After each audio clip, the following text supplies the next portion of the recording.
You've tuned into The Mountain Gardener with your host, Ken Lain. Gardening, it can be challenging, but with these simple insider tips, you'll reap huge rewards. Now, let's tune into today's Mountain Gardener with Ken and Lisa. And welcome to this week's edition of The Mountain Gardener, your host, Ken Lain, here talking about the landscapes of northern Arizona. And we are into the thick of the planting season. Actually, as we get into the 80s and low 90s, it's kind of ideal for plants. They'll really take off with new growth. And what's happening is before we were in the 70s and it got cool into the 40s or high 30s, and the ground stays cold. So it's warm in the day, but the ground, it's all about the ground. So the roots take off when the soil temperature gets up into that 55, 60 range. And when that happens, the top growth and the bottom growth, the plants are just going, I'm just feeling good. And they start rooting, growing. I mean, your tomatoes will start going like crazy. And so this is just a tremendous time to be planting even trees, even evergreens. So your Colorado spruce, they're starting to elongate their new growth. Again, that is temperature of the soil kind of triggered. So if it's warm, kind of goes, yeah, it's good. But when the temperature of the soil gets certain temperature, they just ignite with new growth. Pine trees, junipers, cypress, cedars, they're all kind of triggered by soil temperature. And I don't think we talk about this enough about gardening. We're thinking it's by frost dates. Yeah, frost dates are something. Frost is more about when does the environment kill your plants, mainly tomatoes, your tropical things. But really, soil temperature has more to do about when do plants activate and grow than a frost date does. This would be a tremendous time to be putting fruit trees in because they're going to root immediately. And so you will have bigger roots, more structure for next spring's fruit harvest. So you're going to set the stage for more fruit, more cherries, apricots, nectarines, peaches, apples, pears. You can go on and on. Nectarines. Oh my gosh.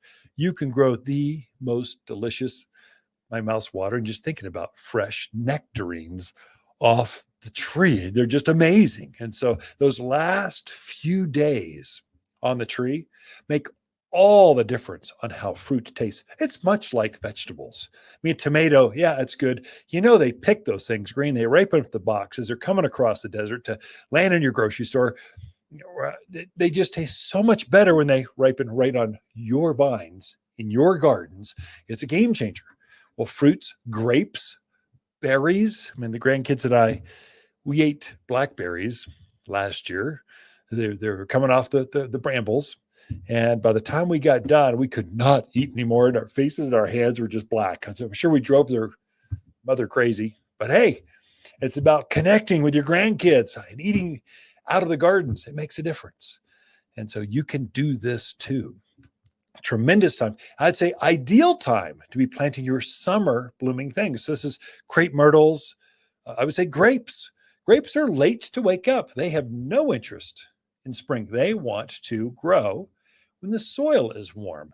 This also goes for your perennial flowers. Most perennials, these are plants that come back year after year. So perennial and permanent both start with P. So they're coming back every year. Plant it once and done. And so it just grows over and over again.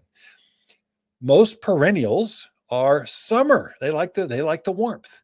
They don't care for the spring. There's some spring things. So candy tuft has been in bloom in my gardens for 2 months.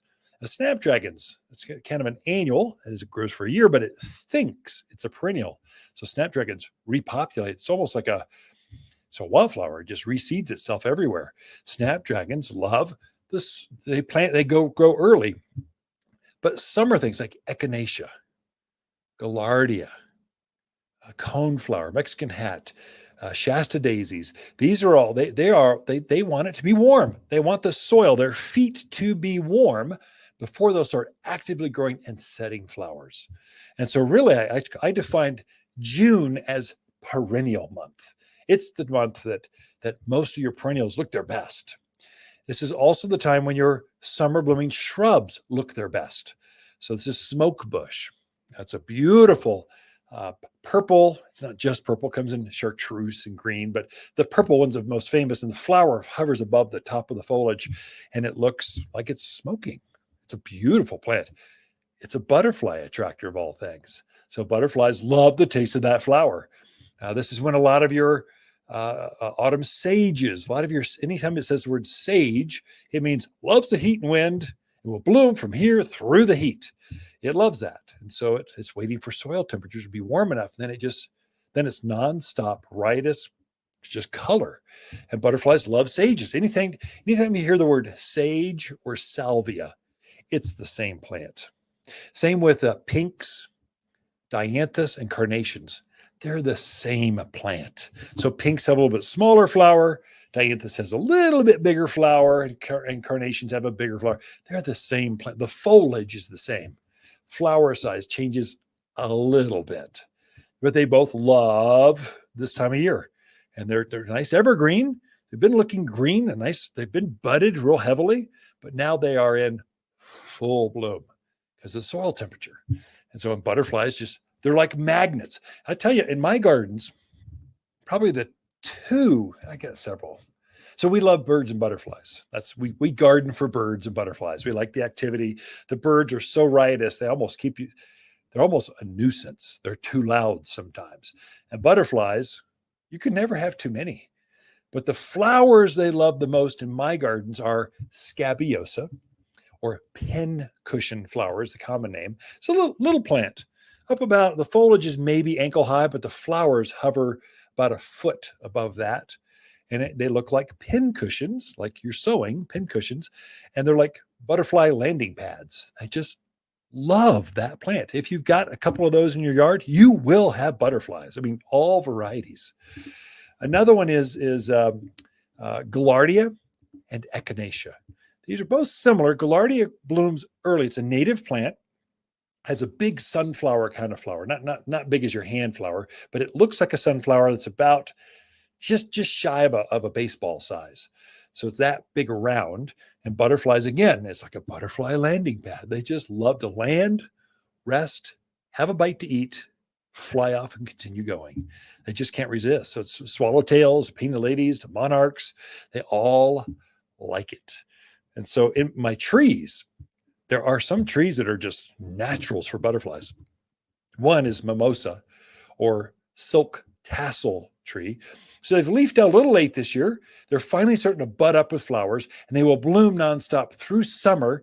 And the entire tops of these trees will be nothing but hummingbirds and butterflies. You'll just see them floating around. I mean, with dozens, not just one or two. We're talking dozens of butterflies all up in the tree, kind of taking in the nectar because it has a lot of flowers. The local native that's very similar to that they just can't resist is desert willow.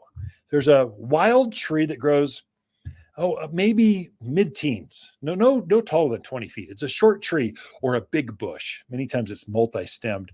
Has these beautiful flowers on them, kind of vase-shaped flowers, which hummingbirds love. Anything with a long proboscis or long beak loves to get in there and just take out the nectar.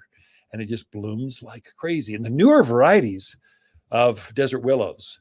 So we no longer sell the native one because there's so much better native ones. We've bred the bean pod out of them.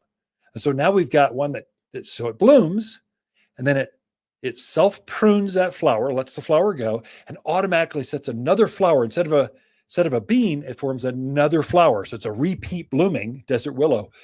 The butterflies think that's the greatest thing ever. They just cannot resist it. And so there's just so many flowers. Coral bells, or heuchera. It's a perennial. It's a nice foliage plant, but the flowers hover real tall above the foliage, up about a foot tall. Butterflies are all over that thing. It's amazing. Of course, butterfly bush. It's a natural. Butterfly bush just grows so well here. Another one is Russian sage. It's a kind of a blue spiky shrub up about hip high or so. They're companion plants with each other.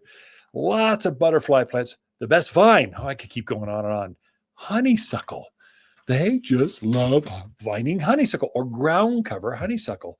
You're going to have more butterflies when you've got honeysuckle. Anyway, we've got a list of the top 10 butterflies, or the butterfly list here at the Garden Center. Ask for one. They're free, or go online to watersgardencenter.com. Just type in butterfly list. It'll just pop right up. Waters Garden companion plants for June are sunburst locust, moonshine yarrow, silverberry, and Hall's honeysuckle. Ideal at growing up fences, walls, or as a ground cover. Wind, drought, deer, javelina are no problem. Hall's honeysuckle is an outstanding mountain vine with fragrant yellow flowers that loves blooming in the summer heat. An excellent solution for a fast-growing screen, even in the poorest of soil. You'll only find the hardiest vines at Waters Garden Center, 1815 Iron Springs Road in Prescott. For a more fruitful garden, increase success in the landscape that just feels better, then tune in daily to the Mountain Gardener podcast. Subscribe through your favorite podcast streamer or visit watersgardencenter.com. Better yet, visit me directly right here at Waters Garden Center. Thanks for tuning in.